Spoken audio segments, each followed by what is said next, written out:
Hey, listening squirrels, I apologize for not reading last night. Just didn't get to it. But we are on chapter 4 of Tommy and Tuppence, and this chapter is called The Adventure of the Sinister Stranger. It's been a darn dull day, said Tommy, and yawned widely. Nearly tea time, said Tuppence, and also yawned. Business was not brisk in Blunt's brilliant detective agency. Albert, the office boy, entered with a sealed package which he laid on the table. The mystery of the sealed packet, murmured Tommy. Did it contain the fabulous pearls of the Russian Grand Duchess? Or was it in reality an infernal machine destined to blow Blunt's brilliant detectives to pieces? As a matter of fact, said Tuppence, tearing open the package, it's my wedding present to Frances Haviland. Rather nice, isn't it?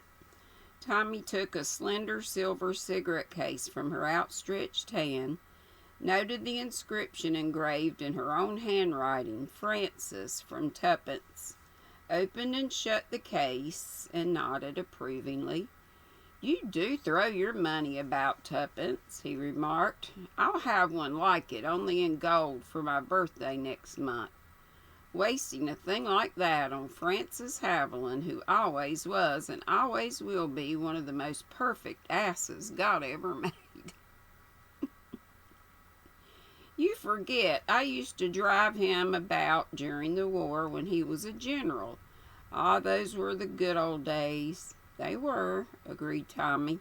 Beautiful women used to come and squeeze my hand in hospital, I remember. But I don't send them all wedding presents. I don't believe the bride will care much for this gift of yours, Tuppence. It's nice and slim for the pocket, isn't it? Said Tuppence, disregarding his remarks. Tommy slipped it into his own pocket. Just right, he said approvingly. Hello. Here is Albert with the afternoon post.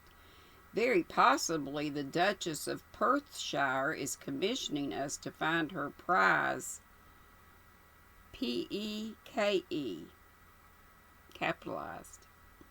They sorted through the letters together. Suddenly Tommy gave vent to a prolonged whistle and held up one of them in his hand. A blue letter with a Russian stamp on FT. Do you remember what the chief said we were to look out for letters like that? How exciting, said Tuppence. Something has happened at last. Open it and see if the contents are up to schedule. A ham merchant, wasn't it? Half a minute. We shall want some milk for tea. They forgot to leave it this morning. I'll send Albert out for it. She returned from the outer office after dispatching Albert on his errand to find Tommy holding the blue sheet of paper in his hand. As we thought, Tuppence, he remarked, almost word for word what the chief said. Tuppence took the letter from him and read it. It was couched in careful, stilted English and purported to be from one Gregor, Feo-Dorsky, who was anxious for news of his wife. The brilliant detective agency was urged to spare no expense in doing their utmost to trace her. Fyodorsky himself was unable to leave Russia at the moment owing to a crisis in the pork trade. I wonder what it really means, said Tuppence thoughtfully, smoothing out the sheet on the table in front of her. Code of some kind, I suppose, said Tommy. That's not our business. Our business is to hand it over to the chief as soon as possible. Better just verify it by soaking off the stamp and seeing if the number 16 is underneath. All right, said Tuppence, but I should think... She stopped dead, and Tommy, surprised by her sudden pause, looked up to see a man's burly figure blocking the doorway. The intruder was a man of commanding presence, squarely built with a very round head and powerful jaw. He might have been about 45 years of age. "I must beg your pardon," said the stranger, advancing into the room, hat in hand. "I found your outer office empty and this door open, so I ventured to intrude. This is Blunt's Brilliant Detective Agency, is it not?" "Certainly it is. And you are perhaps Mr. Blunt, Mr. Theodore Blunt?" "Theodore." "I am Mr. Blunt. You wish to consult me? This is my secretary, Miss Robinson." Tuppence inclined her head gracefully, but continued to scrutinize the stranger narrowly through her downcast eyelashes. She was wondering how long he had been standing in the doorway and how much he had seen and heard. He did not escape her observation that even while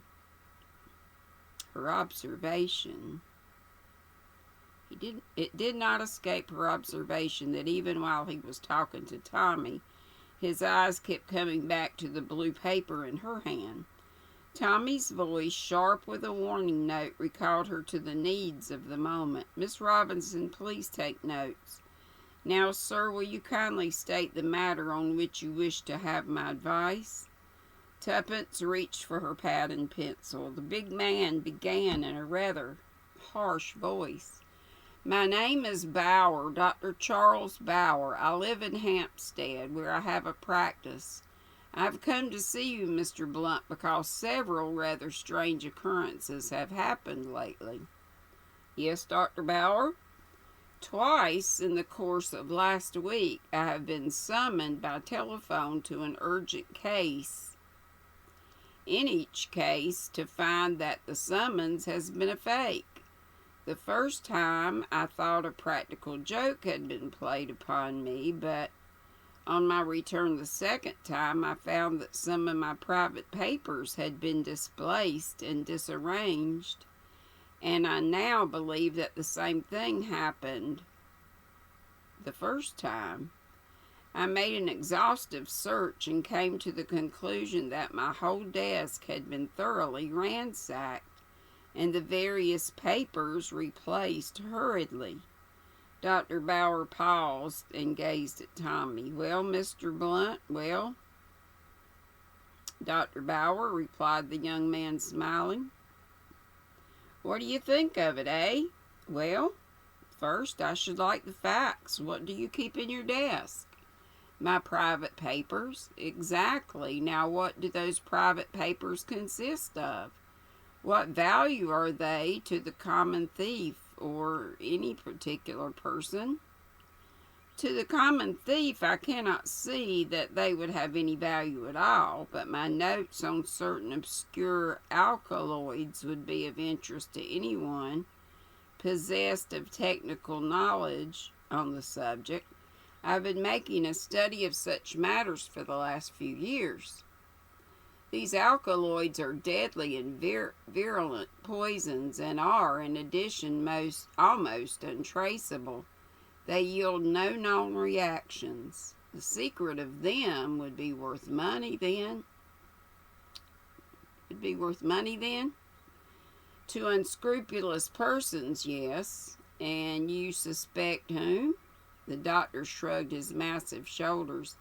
"As far as I can tell, the house was not entered forcibly from the outside. That seems to point to some member of my household, and yet I cannot believe—" He broke off abruptly, then began again, his face very grave.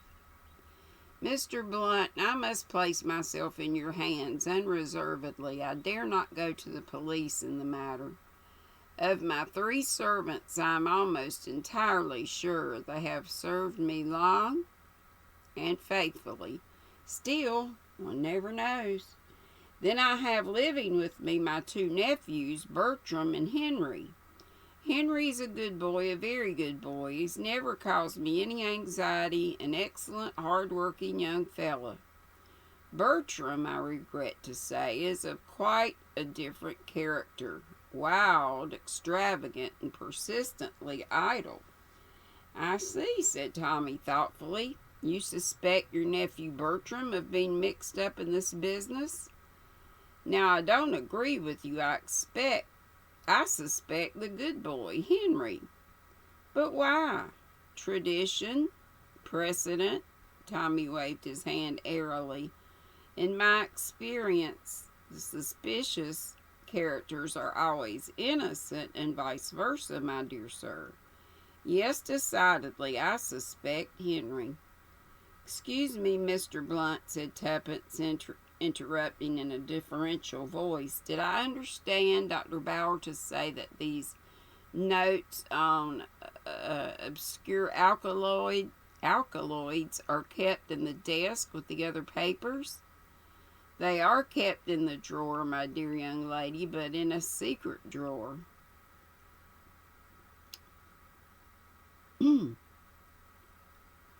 The position of which is known only to myself, hence they have so far defied the search. And what exactly do you want me to do, Dr. Bauer? Asked Tommy. Do you anticipate that a further search will be made? I do, Mr. Blunt. I have every reason to believe so. This afternoon I received a telegram from a patient of mine whom I ordered to Bournemouth a few weeks ago. The telegraph states that my patient is in critical condition and begs me to come down at once. Rendered suspicious by the events I have told you of, I myself dispatched a telegram, prepaid to the patient in question, and elicited the fact that he was in good health and had sent no summons to me of any kind. It occurred to me that if I pretended to have taken in and duly departed at Bournemouth, we should have a very good chance of finding the miscreants at work. They or he will doubtless wait until, see if I pronounce that correctly. Sometimes they have the pronunciations, but sometimes not. Miscreant, I guess, miscreant. A person who behaves badly or in a way that breaks the law. They or he will doubtless wait until the household has retired to bed before commencing operations. I suggest that you should meet me outside my house at 11 o'clock this evening, and we will investigate the matter together. Hoping, in fact, to catch them in the act, Tommy drummed thoughtfully on the table with a paper knife. Your plan seems to me an excellent one, Dr. Bauer. I cannot see any hitch in it. Let me see, your address is the Larches, Hangman's Lane. Rather a lonely part, I'm afraid, but we command magnificent views over the heath. Quite so, said Tommy. The visitor rose. Then I shall expect you tonight, Mr. Blunt. Outside the Larches at, shall we say, 5 minutes to 11, to be on the safe side? Certainly, 5 minutes to 11. Good afternoon, Dr. Bauer. Tommy rose, pressed the buzzer on his desk, and Albert appeared to show the client out. The doctor walked with a decided limp, but his powerful physique was evident in spite of it. An ugly customer to tackle, murmured Tommy to himself. Well, Tuppence, old girl, what do you think of it? I'll tell you in one word, said Tuppence. Clubfoot. What? I said clubfoot, Tommy. This thing's a plant. Obscure alkaloids, indeed. I never heard a weaker story. Even I did not find it very convincing, admitted her husband. Did you see his eyes on the letter, Tommy? He's one of the gang. They've got wise to the fact that you're not the real Mr. Blunt, and they're out for our blood. In that case, said Tommy, opening the side cupboard and surveying his rows of books with an affectionate eye, our role is easy to select. We are the brothers Oakwood, and I am Desmond, he added firmly.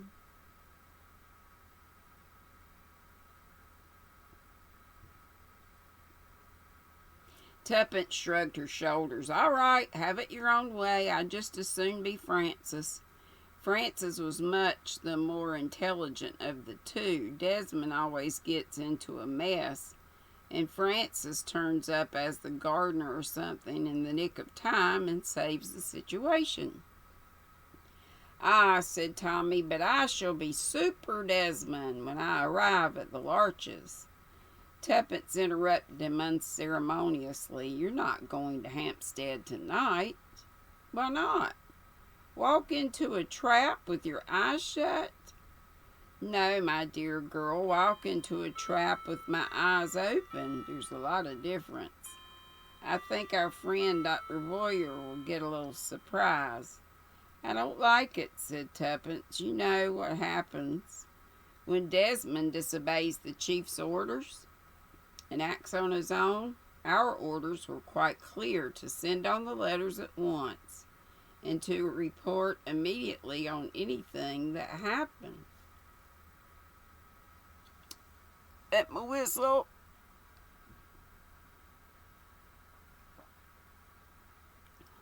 Yummy, yummy tea. Ooh, that's good.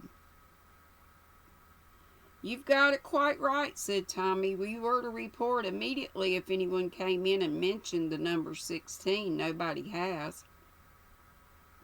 That's a quibble, said Tuppence.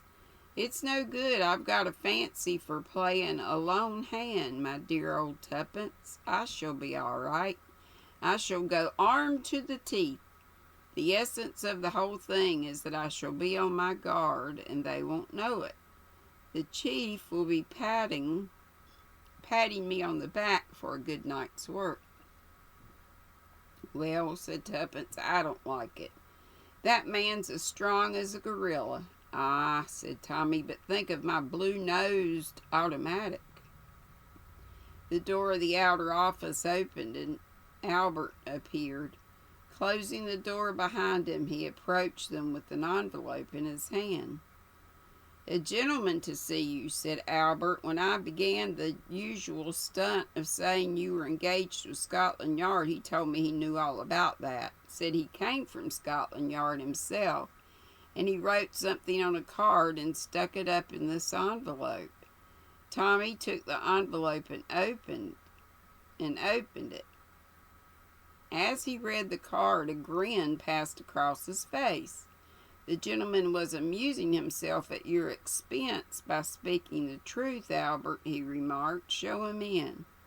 He tossed the card to Tuppence. It bore the name Detective Inspector Dymchurch, D-Y-M, and Church. And across it was scrawled in pencil, a friend of Marriott's. In another minute, the Scotland Yard detective was entering the inner office. In appearance, Inspector Dymchurch was of the same type as Inspector Marriott, short and thick-set, with shrewd eyes. Good afternoon, said the detective breezily. Marriott's away in South Wales, but before he went, he asked me to keep an eye on you two and on this place in general. Oh, bless you, sir, he went on as Tommy seemed about to interrupt him. We know all about it. It's not our department, and we don't interfere. But somebody's got wise lately to the fact that all is not what it seems. You've had a gentleman here this afternoon. I don't know what he called himself, and I don't know what his real name is, but I know a little about him, enough to want to know more. Am I right in assuming that he made an appointment with you at some particular spot tonight? Quite right. I thought as much. 16 Westerharp Road, Finsbury Park. Was that it? You're wrong there, said Tommy, with a smile. Dead wrong. The Larches, Hampstead. Dymchurch seemed honestly taken aback. Clearly he had not expected this. I don't understand it, he muttered. It must be a new layout. The Larches? Hampstead, you said. Yes, I'm to meet him there at 11 o'clock tonight. Don't you do it, sir. There, burst from Tuppence. Tommy flushed. If you think, Inspector, he began heatedly. But the inspector raised a soothing hand. I'll tell you what I think, Mr. Blunt. The place where you want to be at 11 o'clock tonight is here in this office. What? Cried Tuppence, astonished. Here in this office. Never mind how I know. Departments overlap sometimes, but you got one of those famous blue letters today. Old What's-his-name is after that. He lures you up to Hampstead, makes quite sure of you being out of the way, and steps in here at night when all the building is empty and quiet to have a good search round at his leisure. But why should he think the letter would be here? He'd know I should have had it on me, or else have passed it on. Begging your pardon, sir, that's just what he wouldn't know. He may have tumbled to the fact that you're not the original Mr. Blunt, but he probably thinks that you're a bona fide gentleman who's bought the business. In that case, the letter would be all in the way of regular business and would be filed as such. I see, said Tuppence. And that's just what we've got to let him think. We'll catch him red-handed here tonight. So that's the plan, is it? Yes, it's the chance of a lifetime. Now let me see, what's the time? 6 o'clock. What time do you usually leave her here, sir? About 6. You must seem to leave the place as usual. Actually, we'll sneak back to it as soon as possible. I don't believe they'll come here till about 11, of course. No. I don't believe they'll come here till about 11, but of course they might. If you'll excuse me, I'll just go and take a look round outside and see if I can make out anyone watching the place.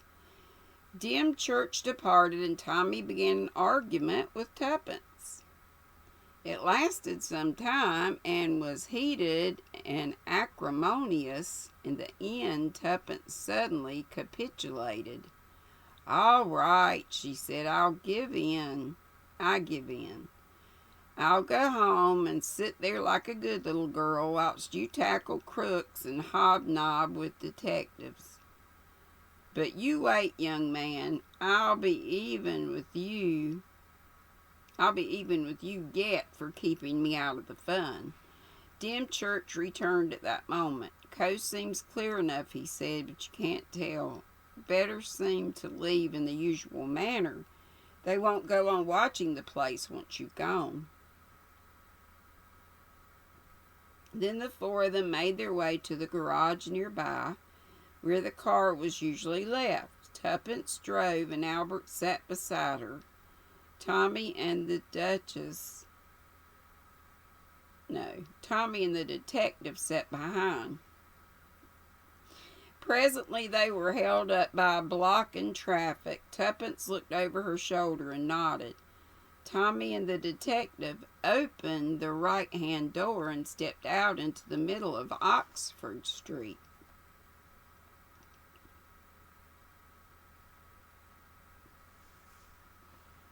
Ten minutes later, they were back outside the building they had left. Better not go in just yet, said Dymchurch. You got the key all right? Tommy nodded.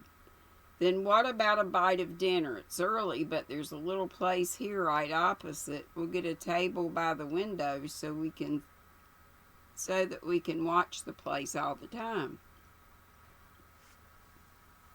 Another little sip.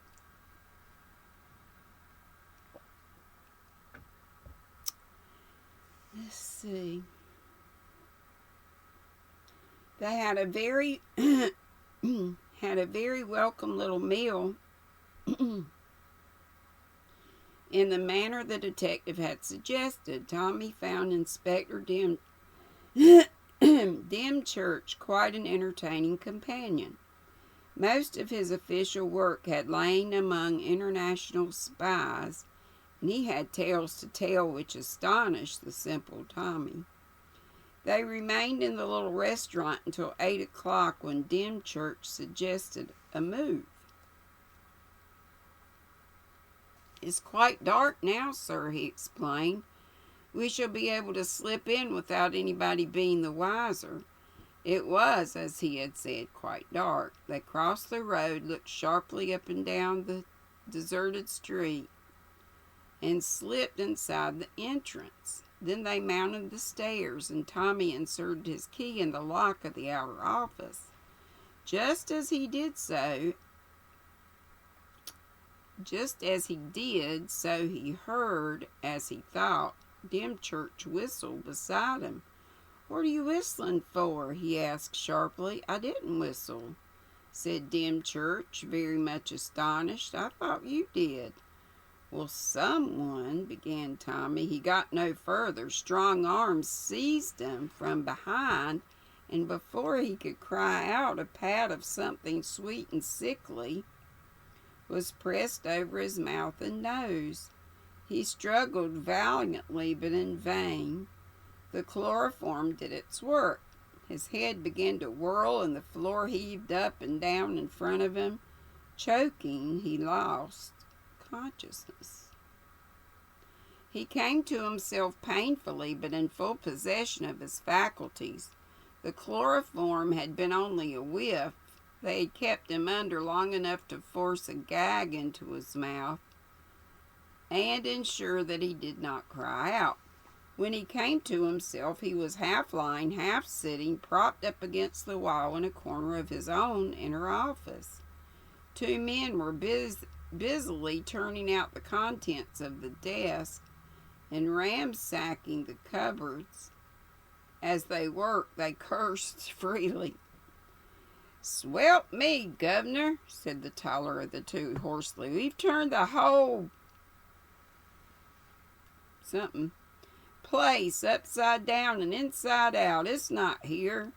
"It must be here," snarled the other. "It isn't on him, and there's no other place where it can be."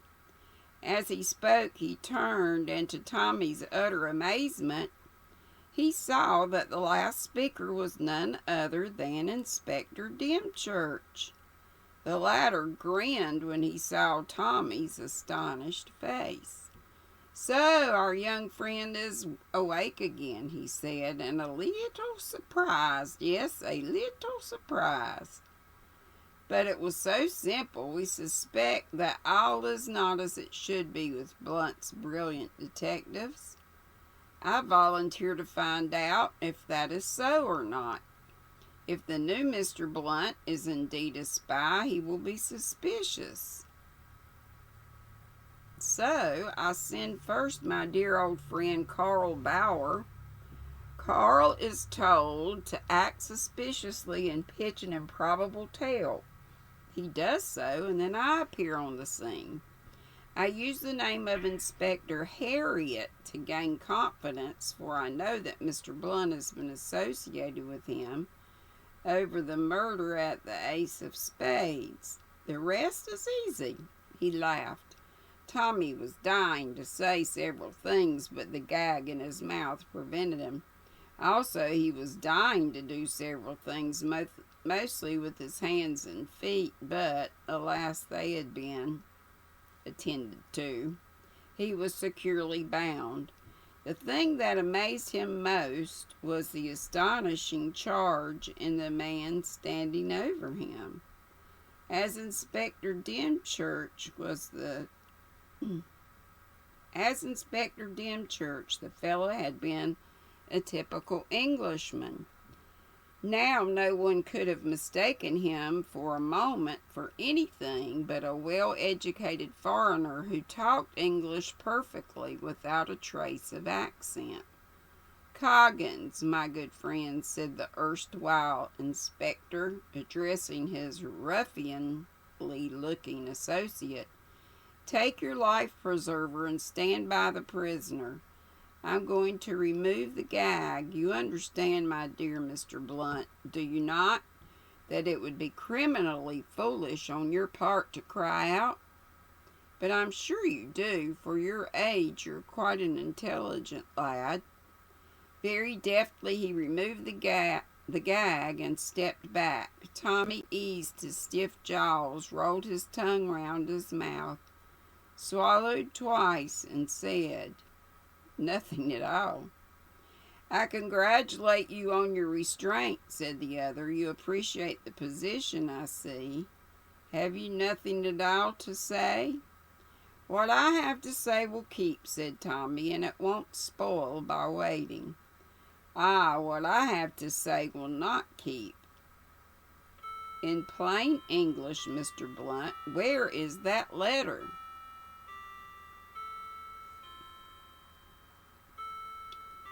Mercy, how much more is this? That's 30 minutes, y'all.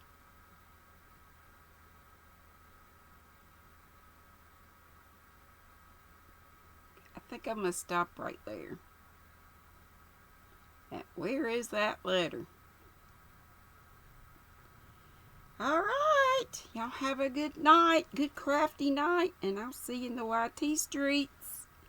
And hopefully tomorrow for tea at 3. And we've got some new things for giveaway. And I just won this from Doris's giveaway. And I already had this one. And it's got that on the back. But I think I had decided,